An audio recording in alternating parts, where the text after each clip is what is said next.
Hello everybody, my name is Jeans and welcome to my channel. Welcome to another episode of ESO Weekly News where I scour the internet for ESO content so you don't have to. On January 26th, ZOS held an ESO Live Event where we got some more information on the content they revealed during the Global Reveal event. In the last episode of ESO Weekly News I mentioned we are getting one more character slot with the purchase of Necrom. Gina mentioned we are getting one with Necrom and there will be an additional character slot available for purchase. During the Global Reveal event we learned also about a new 12-person trial, but the developers didn't mention more than that. Now we got a name for this trial, Sanity's Edge. The Tales of Tribute players are also getting a new deck called Almalexia. The invisible mount glitch is known by the devs and they are working on a fix, but in the meantime you can disable mount upgrade and that should fix it for now. In-game, press escape, go to settings, gameplay, and then toggle off the mount upgrades.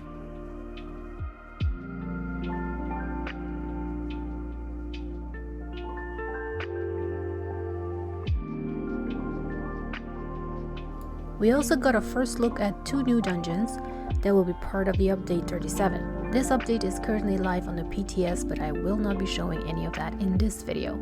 I will make a separate video for that in order to keep this video as spoiler-free as possible. With this Scrap of Fate DLC, we are also getting a new house called Fogbreak Lighthouse, which is located on the High Isle Islands.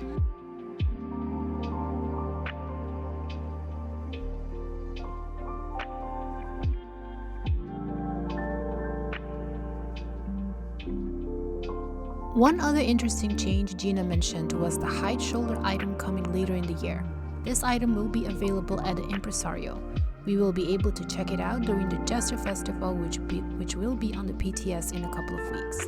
After the Jester Festival ends on the live server, this item will be permanently available at the Impresario's assistant. I will of course post about this in a future ESO Weekly News episode. The Scribe of Fate DLC is currently on the PTS if you want to go check it out.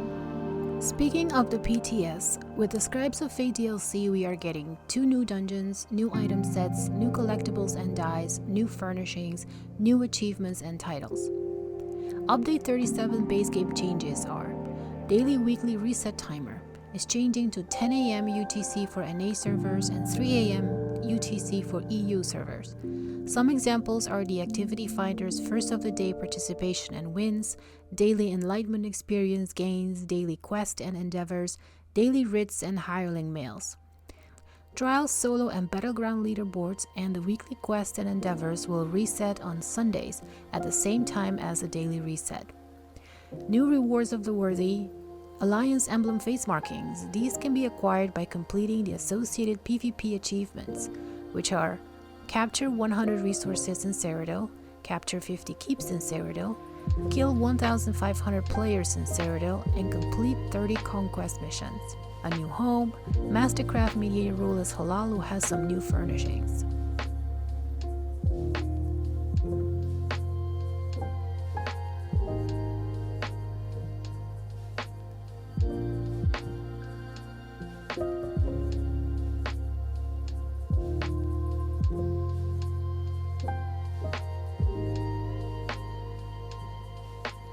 We also have some housing quality of life improvements. We've made a number of improvements to polish and improve the overall housing experience.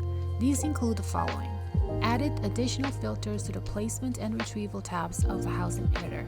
You can now filter by whether the place item is coming from your bank, inventory, house storage, or collectibles, whether the furnishing is bound or unbound, which furnishing limit type the furnishing falls under. While in combat with at least one training dummy, the Show Housing panel keybind default F5 now changes to Reset Training Dummies, which allows you to easily reset all training dummies you are in combat with.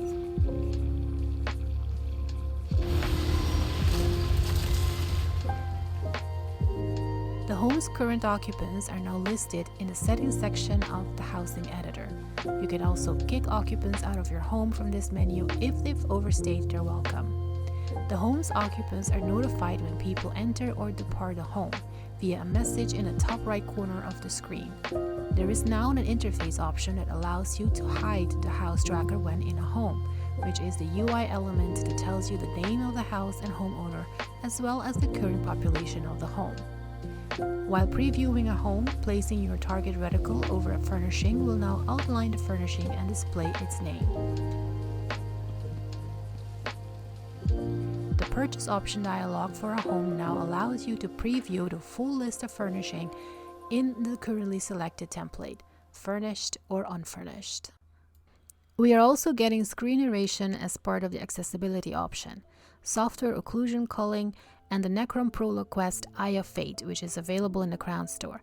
Pick it up and head to Eldenroot, Wayrest, or Mournhold, depending on your alliance, to speak with Laramil the Wise.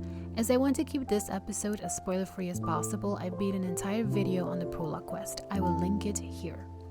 There are many more fixes and tweaks. I will leave the link to the patch notes down below. Madfire posted an update on the EU server hardware refresh. The refresh is running 2 weeks behind schedule, and this delay puts the refresh on top of the March launch of update 37.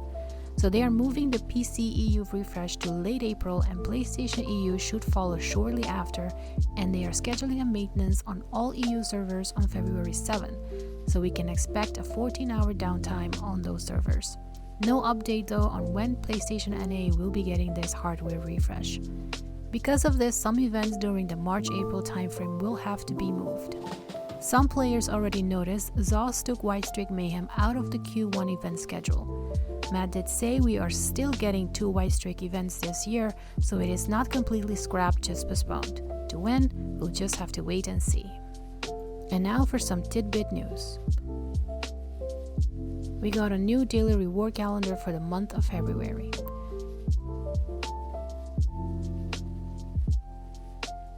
New in the Crown Store on the PTS is this chronometer that changes the time of day in your house. This chronometer is also available in the Mastercraft Mediator for 1000 writs.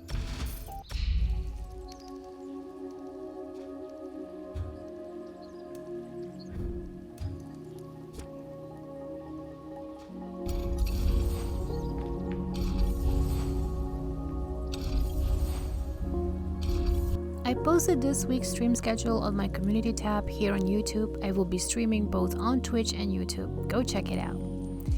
That is it for this week's episode. Tune in next week for more ESO Weekly News. Bye!